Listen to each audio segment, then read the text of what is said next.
আরে বেলাল ভাই, ভালো আছেন নি ভাই? আপনি কত খুঁজি দেই না আগের মতো।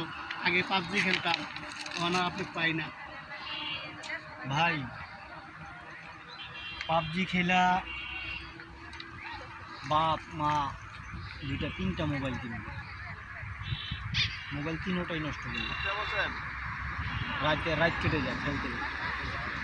ঘুম কি জিনিস বলতে পারি। রাস্তায় বাড়লে মানুষ কয় সারা নেশা করে। আসলে তো ভাই সিগারেটও আমরা খাই গেল ওইটা। বাবা মা কেউই সম্মান পায় না, তাই নেশা করে ছেলে নেশা করে ছেলে। এখন আমি চাচ্ছি এই পাবজি খেলা বাদ দিয়া কর্মসূচি কর্ম যদি শিখতে পারে জীবনে ভবিষ্যৎ হবে, তাদেরকে শিক্ষা দিতে পারবে, বাপ মাও সম্মান পাবে। বুঝছেন ভাই?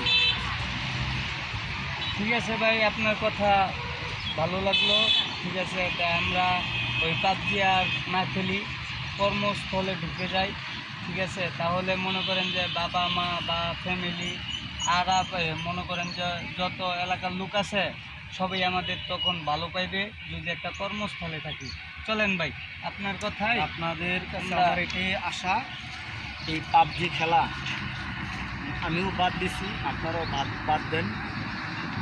ছেলে সন্তান আছে, হ্যাঁ ভাই, আমরা পাবজি তাহলে আমরা যদি বান্দরামণি করে চলি তাহলে আমাদের ভাই বোনও এভাবেই চলবে। চলেন।